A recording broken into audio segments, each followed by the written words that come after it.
Hey, good folks, Dr. Lund here. Welcome in. If you're new to the channel, I hope you will consider subscribing and liking. And if you're a returning visitor, I hope you will like and share this content with others that you know. So let's get to it. The verdict's in. Gwyneth Paltrow has basically won the case with receiving or will receive $1 from Terry Sanderson. And what I'd like to do, since all the hubbub is basically over, is just sort of give my analysis, some of the psychological things I saw during the trial and from both Gwyneth Paltrow as well as Terry Sanderson, but most importantly, the supporting cast of attorneys who I think really psychologically made some positive and negative impacts on the trial and possibly the jury. I believe the jury saw Gwyneth Paltrow's testimony as credible. She, in my opinion, was very direct. She stuck to her story of what happened. Even when other questions were asked, she usually followed it with some statement that Terry uncategorically ran into her, she didn't run into him. I think she seemed calm and confident, even though I always assume anybody in a court situation is going to be anxious because it is an anxiety-producing situation. And many people talked about her mouth movements, that it could be sort of baseline for her, but what I usually look at is where do people hold their tension.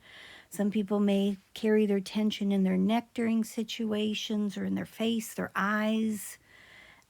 Sometimes you watch their hands clutch. That seems to be, just in my opinion, her mouth and some of her mouth movements seem to be maybe an area where she probably historically carries some of her stress when she's in a stressful situation. You'll see some of what they call sort of like the duck look, where the lips are pursed and pressed out, and that may be something she does throughout her life. In addition, one thing I noticed is that Gwyneth Paltrow was not on the stand for very long. She was first giving testimony with Kristin Van Orman, who was Terry's attorney for the countersuit. And granted, as one of the supporting players in this scenario, Kristin's work with her on the stand seemed to be a very bizarre scenario. It appeared that, people had called the attorney a fangirl. It looked like on some level, of course, she wanted to develop some rapport with Gwyneth. Even made some comments in support of Gwyneth, such as listening to her story, saying, "Oh, that would upset me. That would freak me out." Talking about her height. It really didn't seem to be a good strategy because, after all, sort of the girl fanning over Gwyneth Paltrow, then sort of very shortly after that, she wants to talk to her about some discrepancy in her deposition and something that was seen on one of the talk shows about Gwyneth being clumsy. And during that interaction with Gwyneth's attorney and the judge, she says, well, Gwyneth lied several times during her deposition. And of course, Gwyneth's eyes get big. And so all this pseudo rapport building looked even more disingenuous when she basically said she's lied, but her ability to ask her about those issues was overruled, so she didn't get the chance to. That situation, again, Gwyneth appears to be an intelligent woman. I had a hunch just watching her that she would somewhat feed into this attorney's, again, attempt at rapport, but knew that there are no friends in that courtroom, that Gwyneth had to stick to her story, be in control, be polite, which I believe she did beautifully. However, the attorney, I think, really picked the wrong strategy to utilize with her. In my opinion, the very thing people wanted to downplay or discount was Gwyneth Paltrow's celebrity status, but this attorney fed into it, and not in a good way. In fact, I don't think a number of her questions were as pointed, or she didn't drill Gwyneth on many issues that the other attorneys did with either Terry Sanderson or the other experts. So in my opinion, Gwyneth had it fairly easy from the standpoint of how she was grilled on the stand, what kind of questions she was asked. It almost seemed like this female attorney really didn't have anywhere to go, or for some reason was treating her with kid gloves and would rather be a fan of hers than questioning her during a trial. Again, just my opinion. What I found really telling, and to me very disappointing, is at the end of the trial, when the attorneys were being interviewed, she said very little to nothing about Terry Sanderson, who she represented. But one of her first comments is looking at the cameras and all the news reporters. She basically said, I can't believe Gwyneth Paltrow has to deal with this every day. I don't know how she does it. And then went on to say that she really is not a plaintiff's attorney, she's a defense attorney. Psychologically, that really, to me, spoke volumes that she was not in support of Terry Sanderson, who she represented. And unfortunately, between what looked like a very starstruck, a very intimidated attorney questioning Gwyneth Paltrow, and the lack of support, and even mentioning at the end of the trial when she was interviewed, she really did come off like an amateur attorney, and I don't think she is. When she had questioned Terry, and again, just listening to her talk with the judge about motions, etc., she she brought the voice down. She was businesslike. She seemed very confident, very competent during those periods of time. But I think her attempts to disarm or build rapport really, again, were disingenuous, and I don't think it came off looking very good in her performance. So with all that being said, I would be curious to see how Gwyneth Paltrow would do testifying with an attorney that was more pointed, was not starstruck, really push the questions and push the issue, since Gwyneth had no eyewitness to this collision. And again, with damages of missing half a day of skiing versus somebody who was having symptoms of an extreme change, was really pushing the envelope. I would be curious to see if she would have done differently in her testimony and if that would have affected the result of the case. But we will never know. On the side of Terry Sanderson was the lead attorney, Bob Sykes. Now, most of us probably remember Bob for two things. One, a chronic cough that really was distracting and at times interfered the flow of what he was trying to do. And the other was the comment that he made, again, I think to build rapport or instill folks underestimating his ability, that he was just a country lawyer. Interestingly, Mr. Sykes basically specializes in police misconduct cases. And so that gave me a whole different perspective of maybe why they did what they did and why they didn't do maybe other things, or their choices of how they tried the case. But interesting, between Bob Sykes, again, who I remember more of his coughing, thinking, oh, he's got COVID. Oh, maybe it's his blood pressure medicine.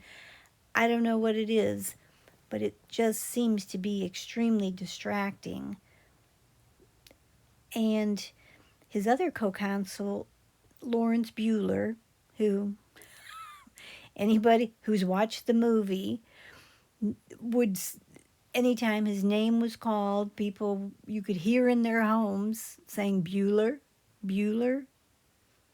But interestingly, with these two attorneys, there's not much that I remember about what they did during the trial, except for extraneous issues. I think, again, that's very telling, because I have to say that all of these attorneys were basically overshadowed by Steve Owens, who was the lead attorney for Gwyneth Paltrow. And he, to me, has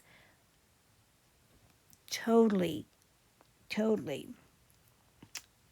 taken over all of the psychological aspects of this trial for me, is because he was so front and center, and with his personality, his strategy, good, bad, or indifferent, he really took over the courtroom, I think, from the other attorneys. And even though the judge was very patient with him, there were many times the judge gave an order that he blatantly and flagrantly disobeyed and was never really corrected on it. That's a lot of power to yield. And so he, to me, was the most powerful person in that room. There were even times, for example, when Kristin Van Owens was talking to Paltrow, he objected, and instead of her waiting to see if the judge was going to overrule the objection, he did a talking objection of he wanted something more specific, and she didn't even wait for the judge. She listened to him and rephrased her question. And interestingly, the judge sort of interjected. He overruled Owens. And very often, some of the other attorneys would say, this is not Judge Owens' courtroom. You're not the judge here. And this man didn't really let that bother him. He got a lot of unspoken permission, I believe, from the judge to continue to do what he was doing, even though he was complaining about lots of things during the trial and behaviors of the opposing attorneys, but would do exactly the same thing and rarely, if ever, got called on it. Again, that's somebody who wields a lot of power. I didn't very often like his approach with people. He seemed fragmented, but again, that could have been a strategy. So he'd start with one issue, have a compound question, then go to a different issue, and then back again, which at times made him seem unprepared. However, if you are testifying to that type of attorney, it keeps you off your balance because you can't stick with one subject because he's ping-ponging all over the place. And that could be a good strategy because it kind of knocks you off your game. You're not expecting the question he asks. And then sometimes you're not even sure what he's asked. If you remember at the end of the trial, before the verdict, the judge addressed the courtroom and said for there to be no reactions to the verdict. So what does Owens do when the verdict is read in Gwyneth Paltrow's favor? He utters the word sweet. And then as they continue to give their verdict, when again it's in favor of Gwyneth Paltrow, he says nice. Interesting again, the man has obviously been given permission, either spoken or unspoken, to conduct this himself the way how he does, which on some level was very effective, even though it can easily alienate a jury. However, there are times where he tries to do or says something endearing, but it always seems to have a barb somewhere at the end of it, where he's not someone, if I was testifying and he was the attorney questioning me, I would never feel safe that this man was going to be easy or wasn't going to catch any discrepancy.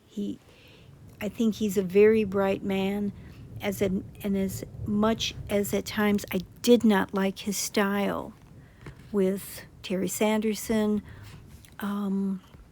or even some of the comments he made to his witnesses that just seemed inappropriate and somewhat off the wall, he probably would be an attorney that I'd want to hire if I ever had to use one. Who knew? However, I think the real sleeper and underestimated attorney in the room was James Egan, who I know many people have lovingly called Clark Kent. But this young man has, I think, a set of dynamite skills that make him as effective as Steve Owens, only in a very different type of style. He has grace, he is polite, he is respectful. Even when he is pointing out discrepancies or disagreeing with someone's testimony, it appeared he never made anyone on the stand feel foolish or embarrassed or stupid.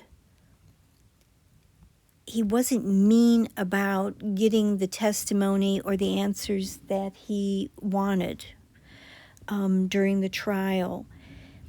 And he has a style that puts people at ease, and that could be very dangerous for opposing counsel and witnesses, because you feel safer with him because he is so respectful. I think, again, he is just as effective as Owens without the ego, without the abrasiveness, without the rule breaking. Again, a very respectful attorney that, again, I think was just as effective and, in fact, got many witnesses and expert witnesses to say probably things that didn't help their side just by his approach. I think the fact that Paltrow's attorneys were actually medical malpractice attorneys was a huge advantage over Terry Sanderson's attorney or attorneys. These folks are in medical records. They deal with medical experts. And so their comfort with the information, as boring as it sometimes was, they have an understanding greater than other attorneys in other specialty areas of the content, which really, I think, was the devastation to Terry Sanderson's case. They were able to find discrepancies. They were able to use the nuance of medical diagnoses and testing that they were familiar with, that the opposing attorneys really could not go toe-to-toe on, especially this not being their area of specialty. So I think Terry Sanderson is somebody who had been damaged, who has had a traumatic brain injury, who has lost some skill level, but from the evidence that was put on, it really made me question how much degeneration has happened, especially looking at all his trips, which you would think his attorneys would say, this is all going to be put on the stand, so how can you claim that you're having all these issues and your status is, not as it used to be when you're traveling more than most people do in a lifetime, several people in a lifetime.